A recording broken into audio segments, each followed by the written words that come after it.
Good morning. Still morning, I think. Welcome everybody to the House Education Policy and Administration Committee, and glad to see that everyone else is finally ready. We've had quite a bit of discussion this morning, and we'll have an interesting rest of the morning, I think. And we'll start off with the Pledge of Allegiance. And Representative Cornell, could you lead us? Allegiance to the flag of the United States of America and to the republic for which it stands, one nation, under God, indivisible, with liberty and justice for all. Just one brief reminder to everybody to make sure that your drawers are cleared out. Today, I think the 22nd is the deadline for that. And so we'll jump right into our first bill for the morning, and that will be Senate Bill 206, requiring public schools to adopt policies to limit the use of cell phones by students.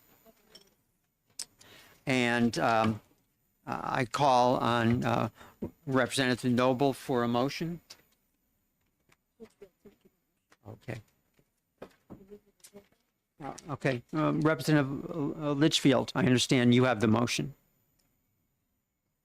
Yes, I would like to introduce an amendment, please. Maybe you could do an ought to pass motion first? Oh, sure. Ought to pass motion, please. Great, thank you. And Representative Terry, seconds.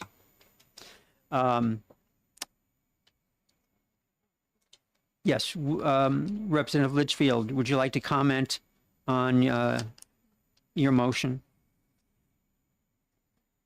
I'd like to defer until we discuss the amendment, please. Okay, if you would like to offer the amendment now, Okay. that's fine. Thank you. I'd like to offer amendment 2249H, please. Thank you. Is there a second? Representative Terry, thank you.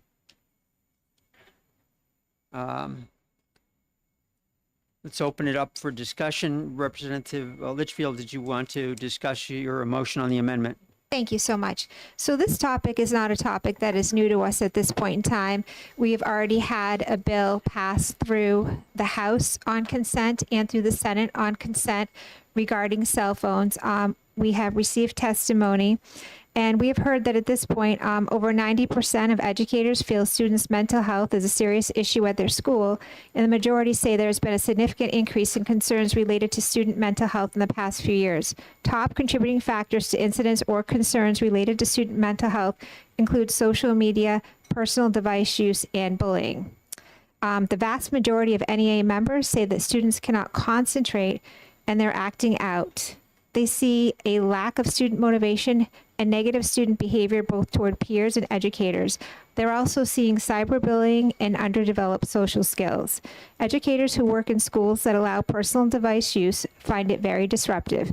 83% support prohibiting cell phone personal device usage during the entire school day. I would like to say that we have received testimony in this committee from administrators, educators, and students about how effective it is to not have cell phones throughout the school day. Teachers do not want to be the police. They are asking for us to put this into law. Thank you. Thank you, Representative. Representative Terry, comment? Nothing to add except to note that there's widespread support across the nation now, increasing numbers of states. Either their legislatures or their governors by executive orders are taking action to address this problem, which is being recognized by more and more people as being extremely serious. Thank you. Discussion from anyone else on the committee? Representative Hall. Thank you, Mr. Chair. I have a question about where are there the exceptions on here are medical, disability, and language proficiency needs. Are there exceptions to instructional needs with this language? So what if a, let's say in a chartered school, a group of students, maybe 7 students, they all have cell phones, and the teacher's going out and wants to use the cell phones for instructional purposes? Is that allowed under this amendment? I believe that there are certain exceptions listed, and as you said, medical, and I don't have the amendment in front of me. Right, medical, disability or language proficiency need, and the exceptions have to be approved by the superintendent prior to those exceptions being implemented.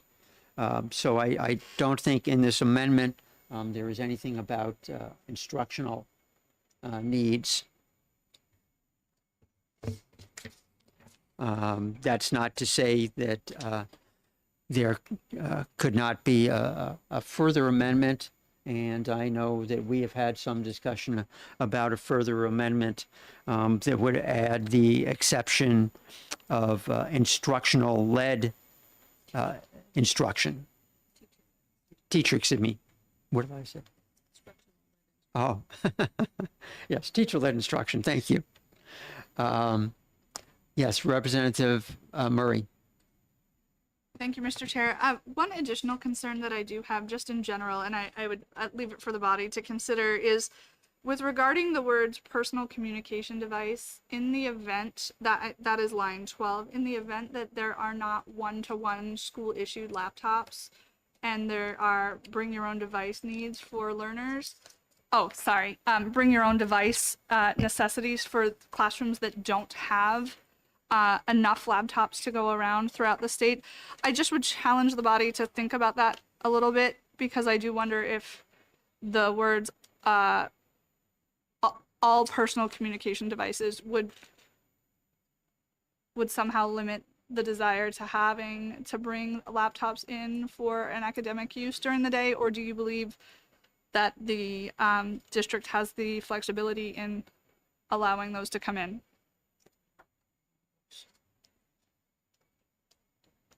I believe that this is related to personal devices, whether it be a cell phone or, Apple Watch. I know my wife has one of those. Yes, follow up, please. Thank you, Mr. Chair. I guess my question is, so would it be considered a personal device, though, if a laptop comes in, like a Chromebook, let's say, because there are not enough to go around in the school? Would this house somehow limit this laptop or Chromebook coming in for the learning day? I believe that Chromebooks, there would be a shared device. I don't see an exception in here for that purpose. That's why there was some discussion about teacher-led instructions being added. Representative Noble? Thank you, Mr. Chair. In the bill that we had already passed, it had other personal electronic communication devices, that language also. So I don't think it would pertain to the Chromebooks. I just, that would be my, Yeah. either house or Senate. Representative Selig? Thank you. So I don't support this bill. I find that it is overly prescriptive and takes away local control. It's one thing to say that school districts shall develop a policy about cell phone use or personal electronic use, and I think that it's appropriate for us to say that school districts need to develop a policy, but I think the level to which this bill prescribes what must be included, how it must be included, and everything else takes away local control. And as a state that values local control, I object to that. I feel as though each district should be able to determine what's in their best interest. What Newcastle needs, where they only have an elementary school, is going to be far different than what Manchester needs for all sorts of reasons. And I don't know that all the districts have the same financial ability to provide Chromebooks or other computers or other things for all students, or ones that adequately meet their needs. I know my own child takes her personal laptop because the school Chromebooks are so out of date that it takes her twice as long to keep it charged as it does for her to just log into her computer and be able to use that. So I will not be supporting the bill in any form because I feel it's overly prescriptive and takes away local control. Thank you. Representative? I absolutely do agree that school districts should have policies involving cell phone use specifically during instructional time. However, I would say that I don't support mandating bell to bell in the language here. I'm not sure that all school districts would want to do that, and I want to let them make that decision. Further discussion? Representative Woodcock. Thank you, Chairman Corneli. Just for the record, this is a very bimodal bill in my thinking, because I do agree with representatives at the end about the need for local control, and this clearly supersedes local control. That being said, as the representative to the right said earlier, there clearly is a nationwide movement. There clearly is a need. We know there's a mental health need. And the bell-to-bell seems to be, on all the data you look at, that has statistical data, says that, yes, the bell-to-bell, cutting it off during the middle of the day doesn't help a bit, really. All that being said, that sort of takes away from local control. I see sometimes you have to do that. But I do think it's like the old hat policy. If those of you that actually taught in the school, when hats are in there, you're going to fight every classroom with on, off, on, off, on, off.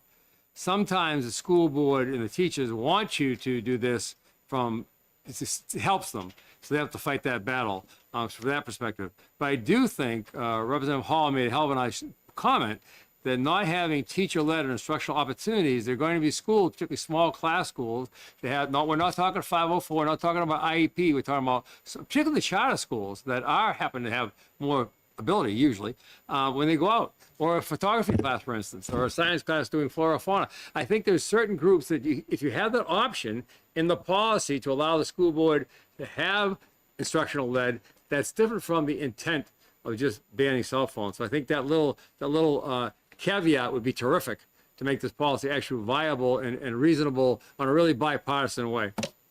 Thank you. So I know some of us, Representative Litchfield, why don't you go ahead? Thank you, Mr. Chair. So I understand 100% absolutely what you're all saying. I can completely see where you're coming from. I just have to ask you, most of you are former educators.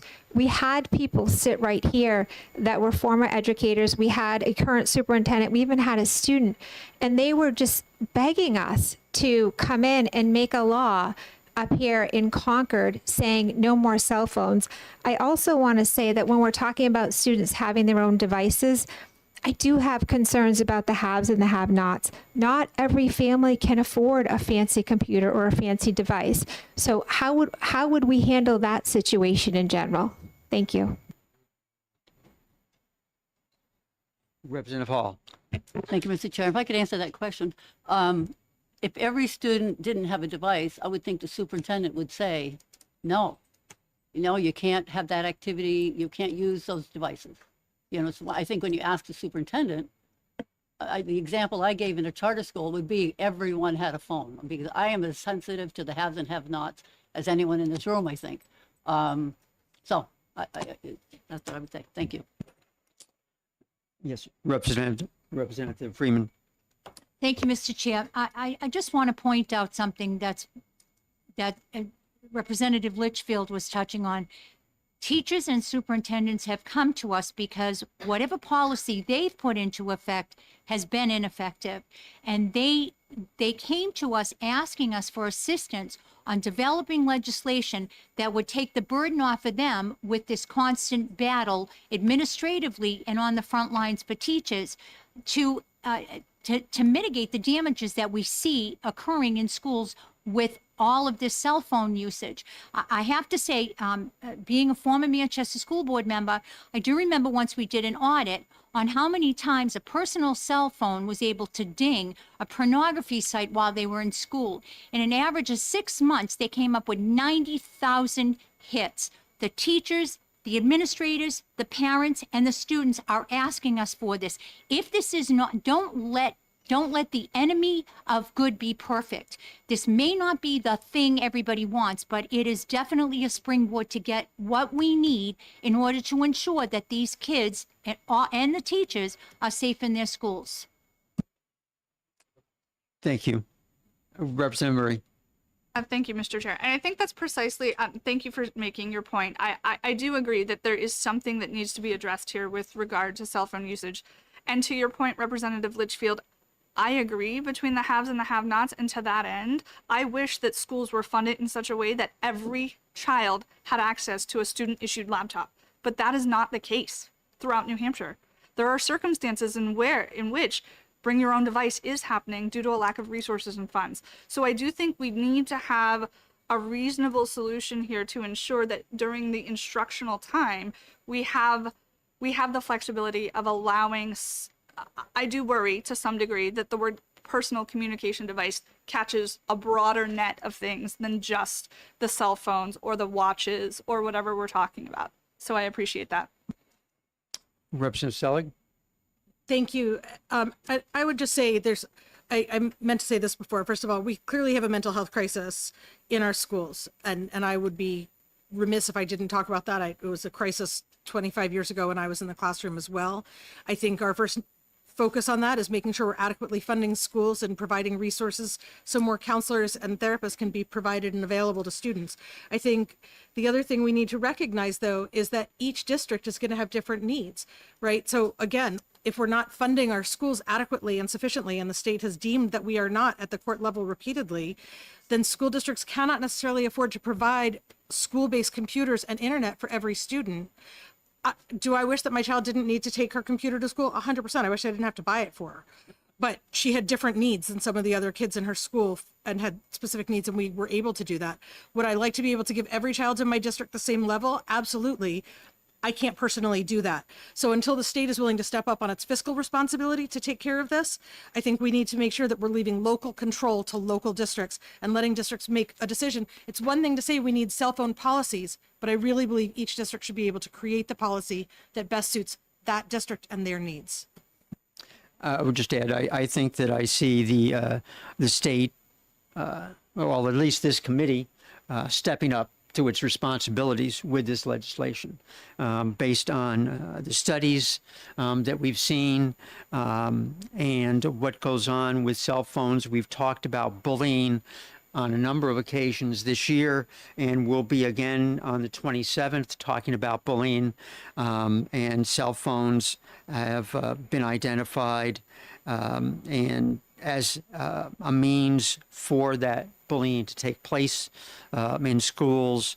So I think that we are stepping up for the students' safety, for the teachers who have told us they don't want to have to play the bad guy in the classroom.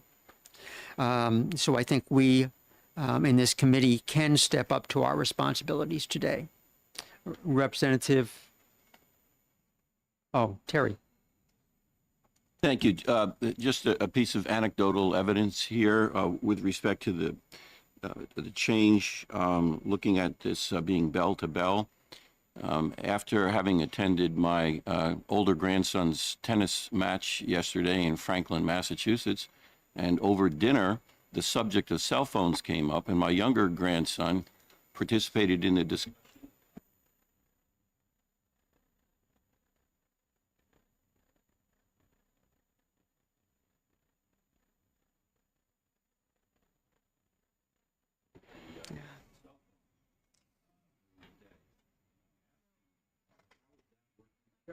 I asked him, how is that working out?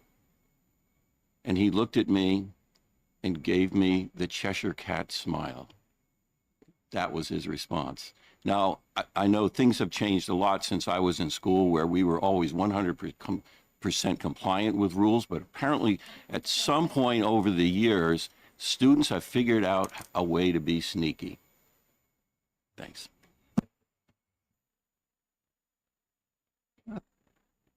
I think that does go back a few years. I seem to recall that, and that was a few years ago. Yes, Representative Woodcock. Thank you. I just want to follow up on Representative from Winthrop comment. The superintendent of schools that came to speak here spoke in favor of this, but he also spoke that his particular school system banned it bell to bell. It wasn't he saying that it wasn't working. He was telling, as was that youngster, that it was working because it was bell to bell. So I hear what you're saying. I understand. And the fact that we know that the bullying, as you indicated, Representative Cordelli, does happen and often happens during lunch hour and those things. So I understand the bell to bell. So I think that's important, but I still think we have to have even a small caveat to allow the superintendent of the school in the policy an opportunity when there are teacher-led instruction, then that becomes a feasible means for all students in that particular small class. I think that's the key. I think that does it all. Thank you. If I could mention two things, I don't recall Representative Litchfield in your offering the amendment. Am I correct that it's Amendment 2249H? Yes, that is correct. Okay, thank you. Yes, there was some discussion earlier that an exception for teacher-led instruction might be agreeable to some of us if someone is looking favorably on putting in an amendment in that regard. I'd be interested in hearing that. Representative Hall. Thank you, Mr. Chair. I would like to suggest that we do have an amendment to include an exception for instructional use. We don't have that yet, but I would suggest that we go forward, that we not vote on this and discuss the amendment with an exception. Thank you. Representative Litchfield. Thank you, Mr. Chairman. I just want to confirm teacher-led instruction would be the amendment. Is that correct? Thank you. I would like to discuss an exception, and I think we should discuss it right now. And if I could bring up, so you mentioned teacher-led instruction. Could you explain that? Describe why instruction and teacher-led instruction, what's the difference between the two? Why wouldn't I'm going to kick it back, challenge it in a polite way, but respectful way, but why wouldn't it be teacher-led instruction? Yes, I would. Could you just describe what it wouldn't include? Let's Can we do not that, a or- back I mean, and forth. I Let's guess go I- through the chair, right? That's okay. Representative Litchfield. So not to sound foolish, but I don't understand how it wouldn't be teacher-led instruction. Who's leading the class? Isn't it the teacher? Representative Dry. Thank you, Mr. Chairman. In my mind, the difference between instruction and teacher-led instruction is that a teacher can delegate to a student a research topic, an instruction that's not in the moment teacher-led instruction, which you're describing, kind of like take the phone outside, everybody use the app on the phone, that kind of thing, fine. But that teacher has the control over that at the moment.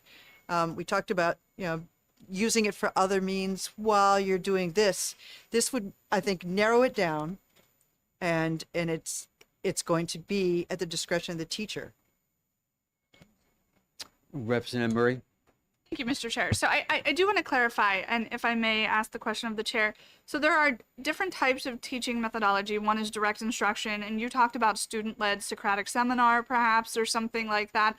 Why wouldn't that be an opportunity for, students to collaboratively learn? There are public charters who operate specifically on student-led learning that is not necessarily without an instructor, if you will. There is always an educator in the room. So the teacher-led component of it, I don't know that, I feel like we're mincing words here. Instruction. I guess I'm pushing back a little bit on that. Representative Balboni. Just a helpful suggestion. Most instruction, that is defined within law is teacher just instruction or an instruction by some educational professional. But I'm wondering if the group might agree to something, listening to Representative Dry's comments, teacher directed perhaps might be a common ground we could find. Are you suggesting an exception for teacher-directed instruction. Correct. My suggestion would be to add that one exception in there, teacher-directed instruction.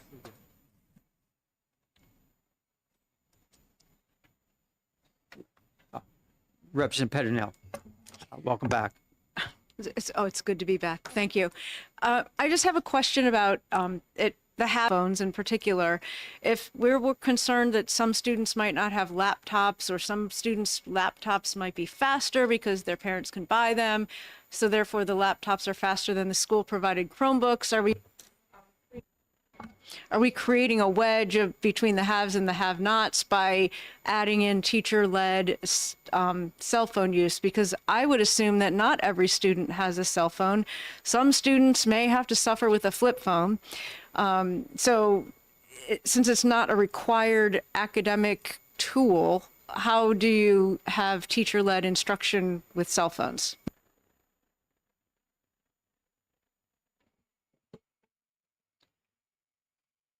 Representative Hall. Thank you, Mr. Chair.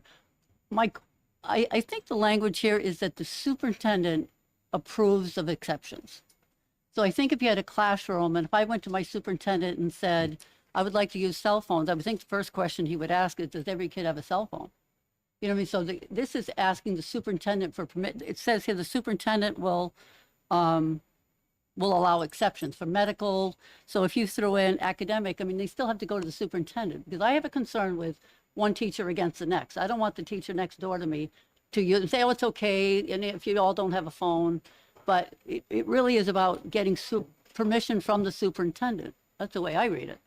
So students, in the example that was given earlier, students would not be going to the superintendent and asking for permission. I wouldn't think. Thank you. Representative Noble. Mr. Chair, I'd like to request a very quick caucus, please. Okay. Republicans will go into the office out here.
Okay, I think we're back in session after our brief caucus.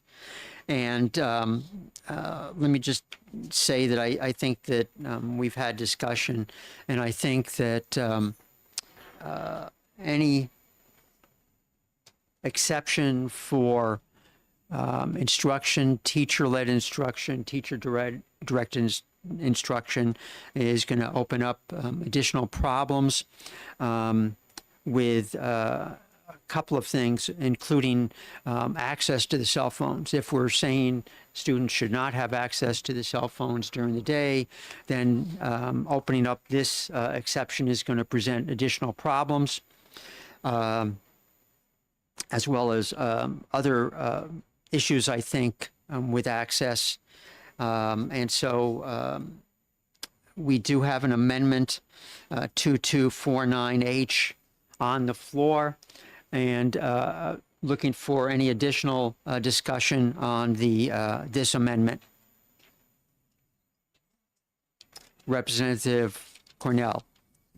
I just want to say that I really do like the prohibiting from bell to bell. I do like that. But I can't vote for it unless it has, it adds teacher-led, teacher-directed instruction to it. I think it just limits too much. If you have say a photography class and the class is going to go and take pictures, and the teacher can say to the students, bring in your cell phones, we're going to use them. But if you don't have a cell phone, I do have cameras that you can use. It just limits it too much, and I just can't vote for it. Any further discussion? Seeing none, Madam Clerk, if you could take the roll. And this is on, if you would like to do the honors. Motion is to adopt the amendment. Amendment number. Amendment number 2249H. Vice Chairman Noble. Yes. Representative Terry. Yes. Representative Dry, yes. Representative Freeman. Yes. Representative Litchfield. Yes. Representative McDonald. Yes. Representative Peternell. Yes. Representative Major. Yes. Representative Cornell. No. Representative Murray. No. Representative Woodcock. No. Representative Hall. No. Representative Balboni. No. Representative Selig. No. Representative Kluger. No. Representative Snodgrass. No. Chairman Cordelli. Yes. 9 yeas, 8 nays, 1 not voting. Thank you very much. That will end the exec session on, That was just the No. amendment. excuse me, Oh, yeah. thank you very much. That's the amendment. And Representative Litchfield, did you have another motion? Thank you, Mr. Chair. I would like to move ought to pass as amended. Thank you. Is there a second? Representative Terry. Representative Litchfield, any further discussion? I think we've covered I it. have enough? Yes, thank you, Mr. Chair. Thank you. Representative Terry, nothing further? No. Anyone else like to discuss the OTP amendment? Seeing none, Madam Clerk. Vice Chairman Noble. Yes. Representative Terry. Yes. Representative Dry, yes. Representative Freeman. Yes. Representative Litchfield. Yes. Representative McDonald. Yes. Representative Peternell. Yes. Representative Major. Yes. Representative Cornell. No. Representative Murray. No. Representative Woodcock. No. Representative Hall. No. Representative Balboni. No. Representative Selig. No. Representative Kluger. No. Representative Snodgrass. No. Chairman Cordelli. Yes. 9 yeas, 8 nays, 1 not voting. And thank you very much, everybody, for, I guess, our lengthiest exec session of the year. And I'd like to move on now to our next bill, which will be Senate Bill 96, relative to mandatory disclosure by school district employees to parents. And I will hand the gavel to Vice Chairman Noble. Ready, so I guess. I'd like to Representative Cordelli for a motion. Yes, I would move ought to pass. Is there a second? Representative Terry seconds. Discussion, Representative Cordelli? Thank you very much. This Senate bill is related to educators responding honestly to parents.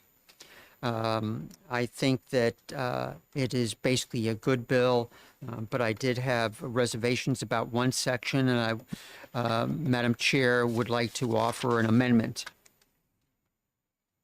Sure. Please offer your amendment. Thank you. I would like to offer amendment 2199H. Is there a second? Representative Terry seconds. Discussion from the maker of the motion. Thank you. So this bill requires educators to respond to written inquiries by parents related to their student. The second section of the bill did provide for educators not to answer a parent inquiry if they thought the answer might result in abuse of the child at home, but further required that if that was the case, the situation must be referred to DCYF. And I think that that goes a step too far. I don't think that an opinion with possibly no evidence justifies getting DCYF involved with the family. So this amendment replaces that section, and for the people in the audience, I'll read the replacement section. It says that a school district may adopt procedures that permit school personnel to withhold such information from a parent if a reasonably prudent person would believe the disclosure would result in abuse, abandonment, or neglect pursuant to RSA 169C3, which provides those definitions in that RSA. Any such withholding of information from a parent shall be documented in writing and placed in the student's record.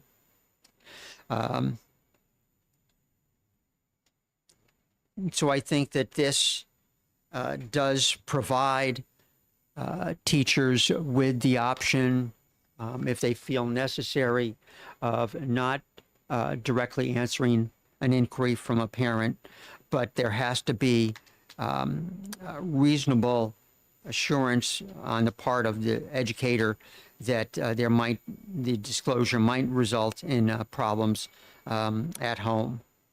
And that's the gist of this amendment. Any comments from the second? Representative Terry?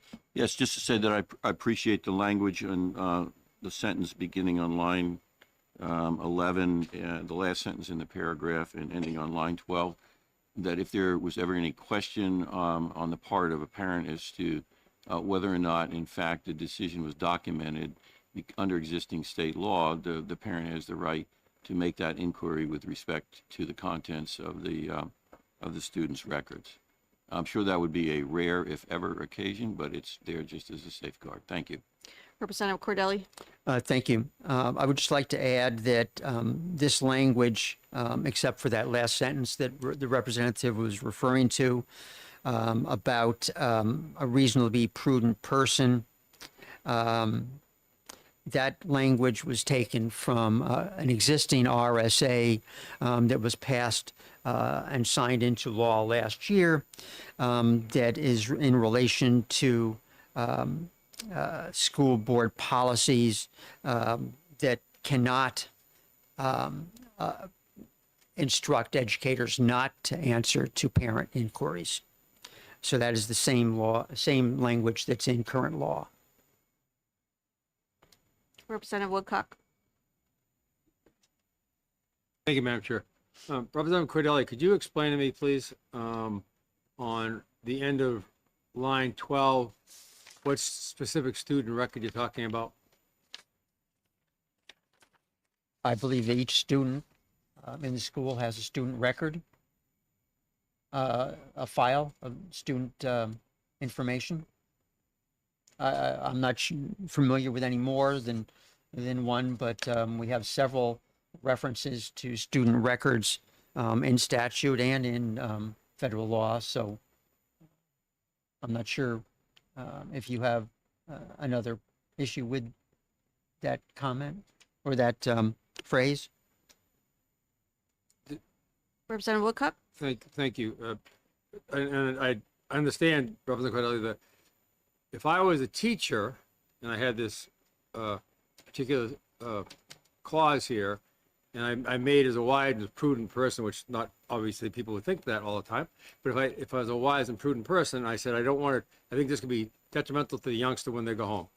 So I make a note of that, and I put it in my file that says John Smith in my desk, and that's where it would stay. So next year they go on to Mr. Balbone's class. My file and that youngster doesn't go forward. Right. However, if it's a guidance council file, that's a different type of a note, and it's extremely more confidential. But the student record in the principal's office or the secretary or attendant's office is another separate record. So I'm just not clear if it's in my file in my room as I'm the teacher, and that's where it stays at the end of the year. So then it's disposed of because we don't pass those on. I just wasn't clear on that particular section. That's all. Thank you. Representative Cordelli?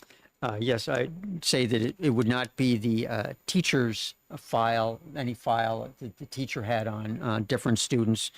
This would be the student's record in the school office. Representative Selig? Thank you. And I mean, as you all know, I strongly oppose this bill. I don't know at what point we determine that parents don't have the ability to talk to their children and work on building relationships of trust with their children so their children would share the information with them. And I don't know at what point we decided that we should put parents and teachers in an adversarial relationship. I feel that this bill is designed, and especially I was looking at the 5-day portion. So if this Thursday afternoon someone gets an email from a parent, and Friday's a teacher workshop day, and then it's a 3-day weekend with a holiday, that means they need to respond by Tuesday. And if they don't see it till Tuesday night for whatever reasons, they would be in violation of this amendment for, having a holiday weekend, which many of us probably are doing, and having memorial celebrations and observances on Monday. But in addition to that, I just don't understand why it is that we feel that parents can't speak directly to their children and build relationships with their children so that their children can feel safe to talk to them. And if the child truly doesn't feel safe to talk to the student, we need to remember that we are the state that talked about having a one trusted adult and making sure children have an outlet and a safe space where they can express what they need to and get safe and appropriate guidance to figure out what they need to do in their own timeline and at their own pace. And I think we need to remember to respect our kids. Representative Dry? Thank you. I just wanted to point out that this talks about 5 school days of its receipt. So I'm thinking that even a long weekend, yeah. The second part would be that if there is that kind of a relationship, then the teacher or school representative would know and would be able then to use that exception in this amendment. Any other discussion? Representative Cornell? Thank you, Madam Chair. I think I'm confused about a parent writing and asking about material information relating to their child, and the school person, the teacher, the guidance counselor, who's reasonably prudent, thinks that if they say something to the parent, it's going to result in something that doesn't need to be reported, but something bad for the child. How do you answer the parent? If you're just going to put a note in their folder saying, so the child spoke to me about this, and put it in the folder, but the parent is asked, how do you answer the parent? I'm not going to tell you? Or lie to the parent and say your child has never spoken to me? Or your child has spoken to me, but I don't have to tell you what they said. I just had to make a note. So they're going to go look in the folder anyway. I don't know how to interpret this. Representative Balboni. Thank you, Madam Chair. Just to follow up on Representative Cornell's question, if I read it correctly, the note that would go in the file, it still can only be if the disclosure would result in abuse, abandonment, or neglect. So we're not talking, say, about an instance where a student is tired and then they're in school and the teacher might ask, gee, you look tired, what happened last night? And the child might disclose, oh, my parents had a big fight last night, something along that effect. And it's clearly not a case where it was neglect or, it wouldn't rise to that level. So I guess my question is, when would that still have to be disclosed if a parent then says, okay, a general question that might be in a written request, did my child talk to you about something that happened, the last few days? Is this opening up the door to, like, if my child spoke to you about anything, that the parent will be able to ask, and the teacher is supposed to go through her recollections and come up with everything that happened? Or does this request have to be a specific request? Because that's not really what it says in this legislation. Representative Cordelli. Thank you. I think that this legislation is all about trust, and that works in a number of directions. I think that there has to be trust and understanding and a relationship between parent and child. I think that having a parent come in between that relationship breaks down trust in all areas in that parent-child relationship, but also it can develop into a distrusting relationship between parents and educators. If the educator feels uncomfortable due to the indicated reasons in this legislation, I think a wise statement to the parents might be that they talk to their child to emphasize the relationship and building that relationship between parent and child, because that's a key foundational relationship in our society is parent and child, and we need to nurture that relationship and build that relationship, not come in between it by keeping secrets from parents. Thank you. Representative Balboni. Madam Chair, thank you. A follow-up to Representative Cordelli's response. So just to clarify, could a teacher say, so if the child said very specifically, well, my parents had a big fight, they were drinking last night, and gave some very specific information that would be very uncomfortable for an educator to go back to the parent answer, would it suffice for the educator, along the same lines as what you're saying, if we are trying to encourage the parent and the educator to have that kind of relationship, would it suffice to say that your son or daughter brought to me some information the other night about an instance that happened in the home, and I would encourage you to talk to them about that?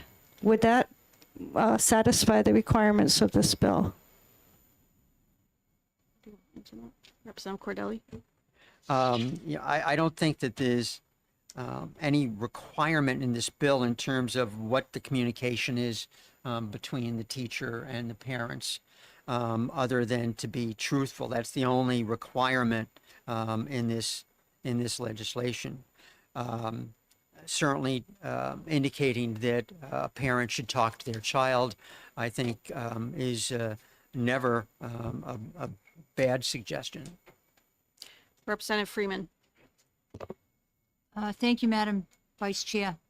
So I'm hearing some scenarios being worked up about parents, teachers going to the parents And that's not what this bill does. This bill says that if a parent inquires of the teacher, not the teacher running to the parent. So in that respect, I think maybe my colleagues should understand that this bill was put into place because there have been instances across the state where a parent has gone to a teacher about a concern about their child, and the teacher has withheld very important information. Now, let me work up a scenario for you, something that I know did happen. We had a child once that went to a teacher who was expressing some vague suicidality. Not sure if they're going to act on it. Now, that teacher, because this type of law was not in place, did not answer a parent's direct question about that child's mental health. Subsequently, because that child was never brought to the parent's attention, acted on that suicidal ideation, fortunately did not commit suicide. Whole thing could have been avoided with a law like this. This is not a whistleblower law. This allows parents to go to that teacher and say, I'm really concerned about my child. Is there something going on? They're not very communicative with me. Quite frankly, I don't know any 14 through 18-year-old that really likes their parents. I'm concerned. I've noticed these behaviors. Can you shed some light on this? Now, again, it also allows for that teacher to say prudently, gee, I don't know. This parent does have a history of drinking. This may not work out well. Maybe I should go confer with the guidance counselor or the principal to see what course of action we could do to maybe help this family mitigate their damages or get them into therapy or at least make sure this child is safe. That's what this bill does. I don't understand why it needs to be this big wall in between parents and teachers. It shouldn't exist. This bill addresses it. I would encourage my colleagues to please take off whatever hat you have on, former educators, parents, and look at the practical side of this bill. Please, this is for these kids. Representative Cornell. Thank you. And I would just like to clear something up also, that as a 36-year educator, and I think almost everybody on this side of the table has some educational background, reporting suicide is something, or even a mention of suicidal ideation, ideas, thoughts, is immediately reportable to parents. Parents are told immediately, whether it's the teacher going to the guidance counselor and the guidance counselor calling the parent, and then the parents are called in, there is a discussion, and the student, I think it's still in law, doesn't return to school until there is a plan and they have been evaluated. So I don't think keeping a suicide thought from a parent is anything in any of these bills, and I don't think anybody implied that at all. Representative Peternell. Thank you. I just want to clarify, because I'm confused by some of the discussion. These are written inquiries, not just a random casual inquiry of the teacher, correct?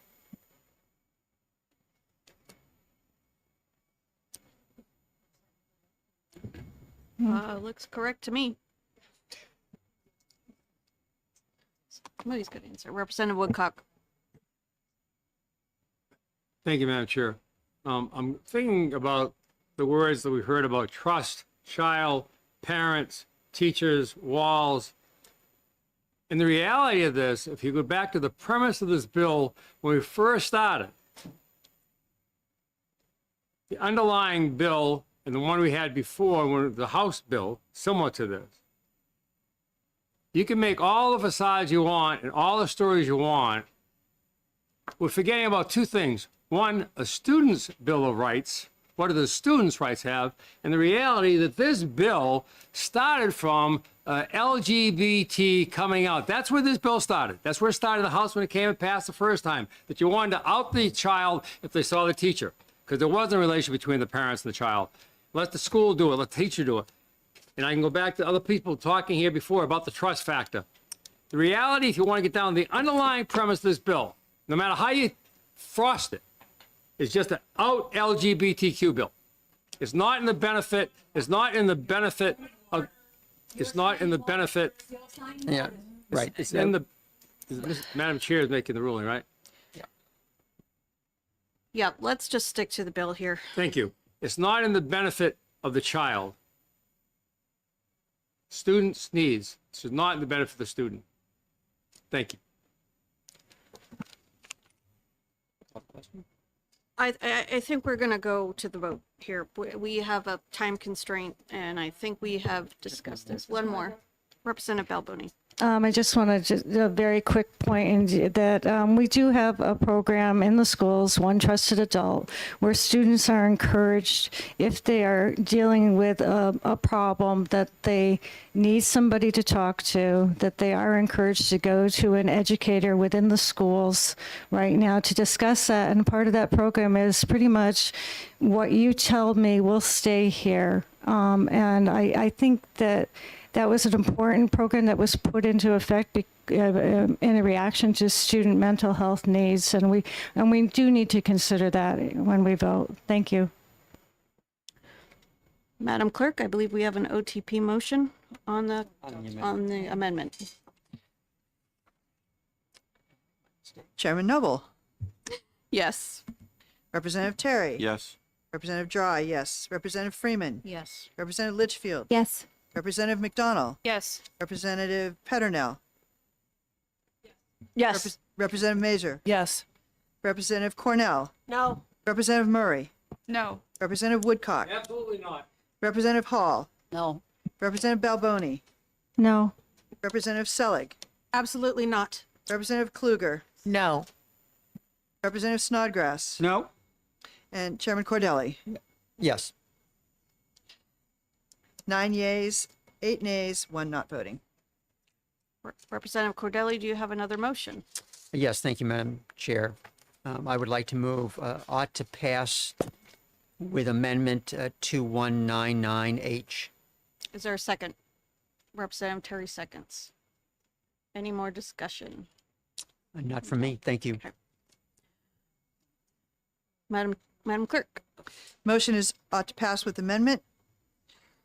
Chairman Noble. Yes. Representative Terry. Yes.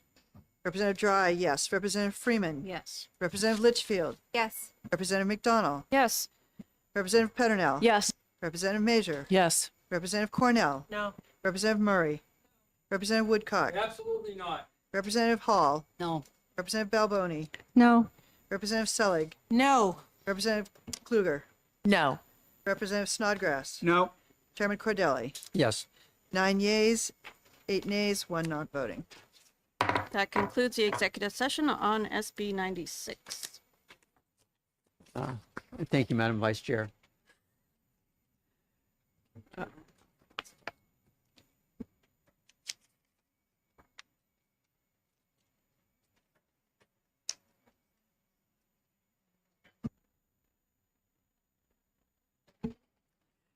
We have 2 more bills we wanted to address this morning / afternoon. The first one we will take up is Senate Bill 33, relative to the regulation of public school materials. And I look to Representative Terry for a motion. Thank you, Mr. Chairman. I move to retain SB 33. Do I have a second for that? Representative Litchfield, thank you very much. I'll second. Further discussion, Representative Terry. Yeah, in view of the hour, Mr. Chairman, I'm pleased to be brief. There is work yet to be done on this bill. Thank you. Representative Litchfield, did you have any comment? I concur. Representative Freeman, did I see your hand? No. Oh, okay. Thank you. Yeah, they're right here. Any other? Yes, Representative Balboni. Yes, I will be voting against the measure to retain because I believe that this bill should not be passed and should not go any further. So I believe it should be ITL. Any further discussion on the retained motion? Seeing none. Madam Clerk? Vice Chairman Noble. Yes. Representative Terry. Yes. Representative Dry, yes. Representative Freeman. Yes. Representative Litchfield. Yes. Representative McDonald. Yes. Representative Peternell. Yes. Representative Major. Yes. Representative Cornell. Yes. Representative Murray. Yes. Representative Woodcock. No. Representative Hall. Yes. Representative Balboni. No. Representative Selig. No. Representative Kluger. No. Representative Snodgrass. Yes. Chairman Cordelli. Yes. 13 yeas, 4 nays, 1 not voting.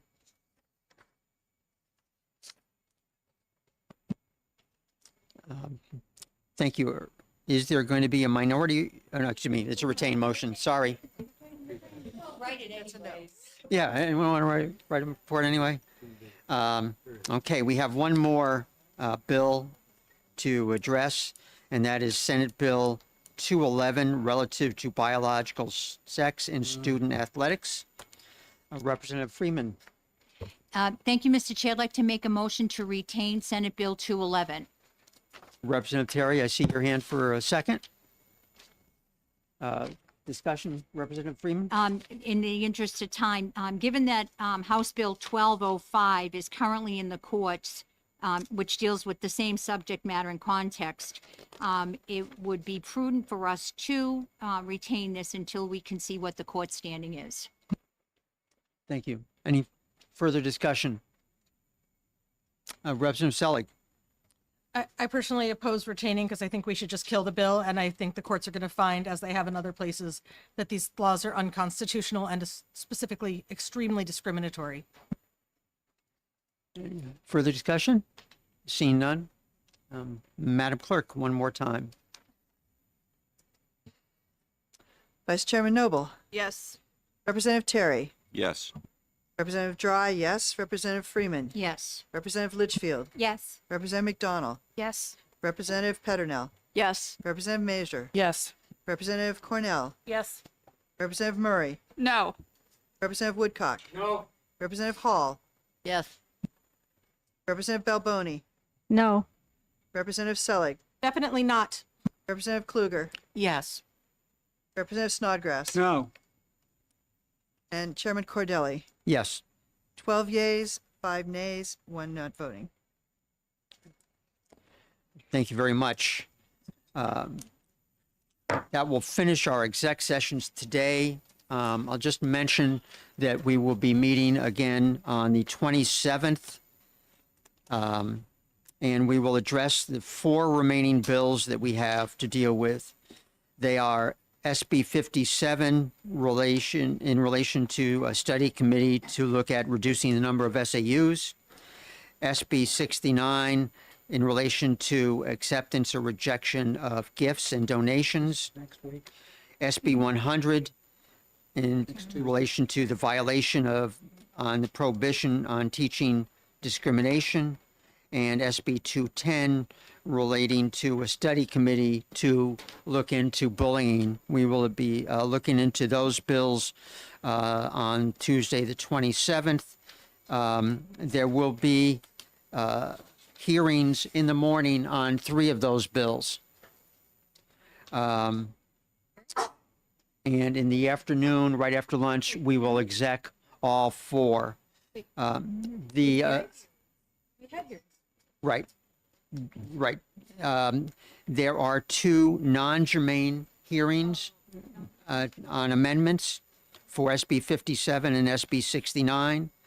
And there is an amendment to SB 210, which is germane, but it's been advised to us that it is a substantial change so that a hearing would be in order, even though it is germane.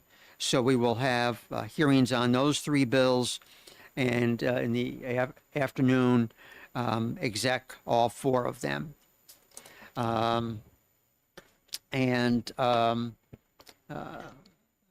Representative Cornell, if we could just stay for a minute afterwards and talk about Senate bills that we'll act on Thursday, and also go over the speakers that we will have talking on 2 bills on Thursday in the House session as well. Other than that, Do we have copies of these amendments? for next- some of them are still in the works, but they will be in the calendar. Yes. Yes, Representative Balboni. Just confirm, we will be getting the amendments prior to next Tuesday? Yes. Representative Woodcock. Thank you. Time, Glenn? I haven't set that yet. I'll be going over that with the assistant tomorrow morning, but probably 9:30, Okay, thank you. and either 9:30 or 10. Thank you.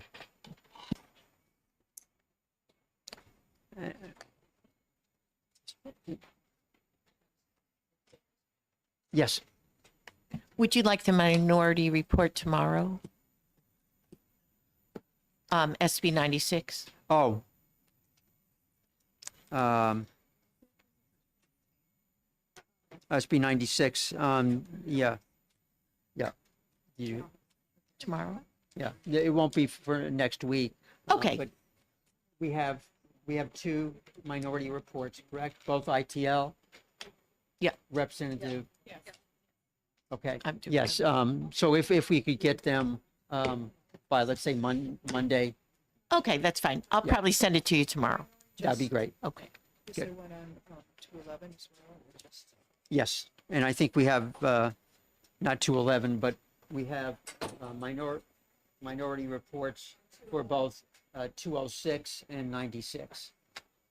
206, right. Yes, So ITL. thank you very much, everybody. So the motion was